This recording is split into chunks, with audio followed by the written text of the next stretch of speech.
I'm doing okay. It's harder. I think it's harder because it's over the months. I think I recorded it's like day 173 or something of lockdown in my diary. And um, I think what drove me personally and what I've tried to inspire even my team about is at the very early, as we entered into the pandemic,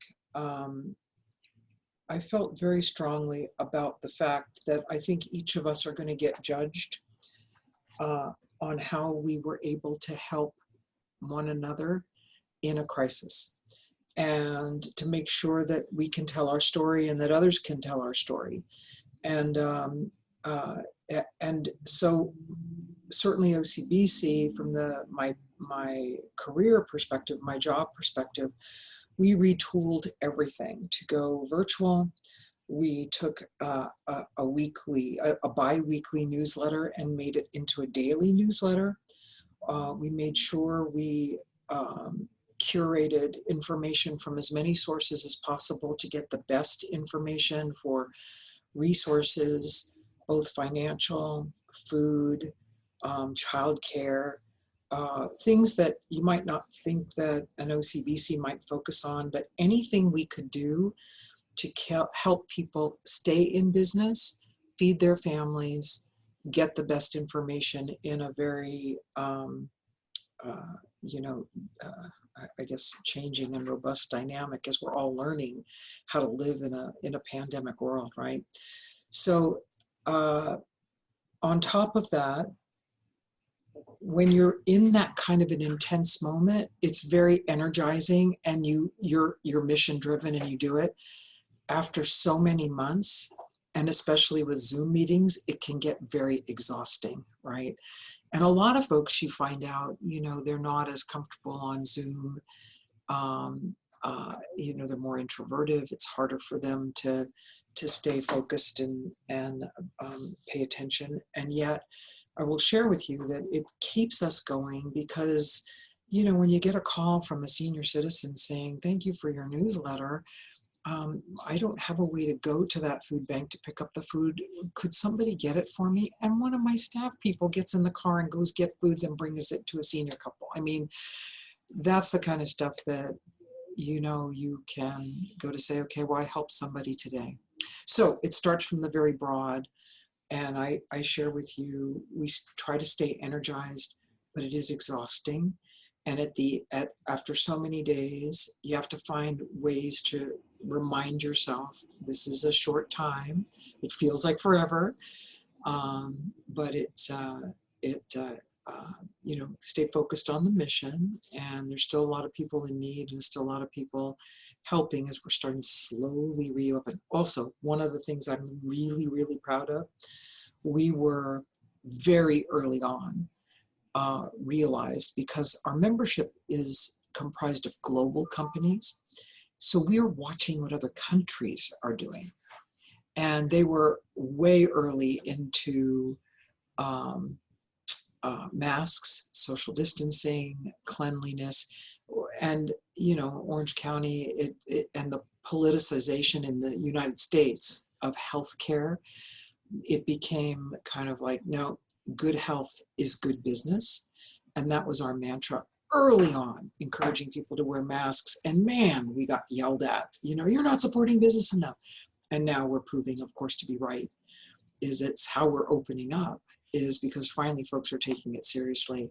So I know I'm going on and on about this, but you asked how I am. And it's a changing dynamic of stay true to the mission. It's exhausting, but you got to do it. And at the end of the day, leadership can sometimes be lonely, but it's very important to be good leaders at a time where people are desperate for good information. And we try to be that source.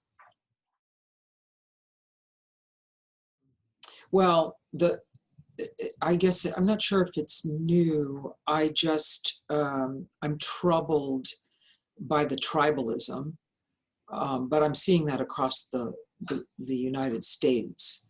I am troubled that being in the middle is a very difficult place to be, to try to find common ground. And so that's a trend that I'd like to see change. I have a suspicion it's not, which is proving out to be not just my suspicion, but many's, that, you know, an administration out of the White House that is doesn't tend to lead everyone, but tends to feed discourse, is troubling.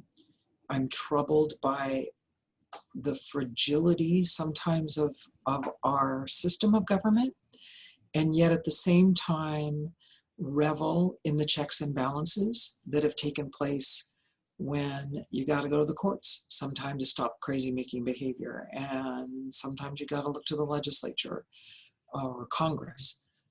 Again, more of a national and a global perspective.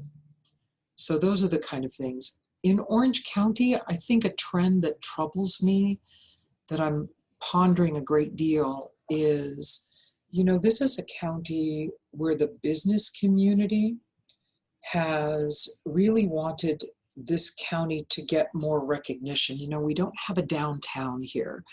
34 cities, and every mayor is mayor of their own, you know, world.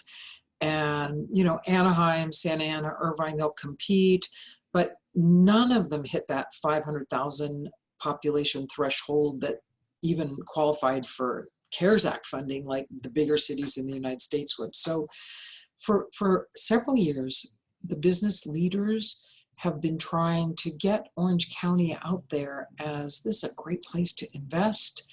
This is innovation. We have every tech sector, every tech representative here. But then what I worry about is the politics of crazy making, where we sometimes look like we're Florida without the alligators on the political front. Do you know what I mean? Why are you questioning masks and healthcare professionals? And what is this? You know, I was surprised because it runs counter to a business community trying to look for outside investment in Orange County, look for people to grow high-paying jobs, and yet kind of political leadership in a crazy political environment and a crazy political year.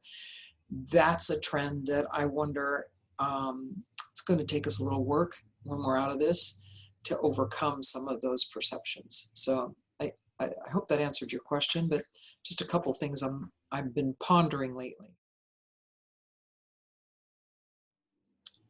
Well, I mean, I think good leadership really tends to show true stripes in crisis. And sometimes you'll see leaders that you wouldn't even think of them as leaders, but they show up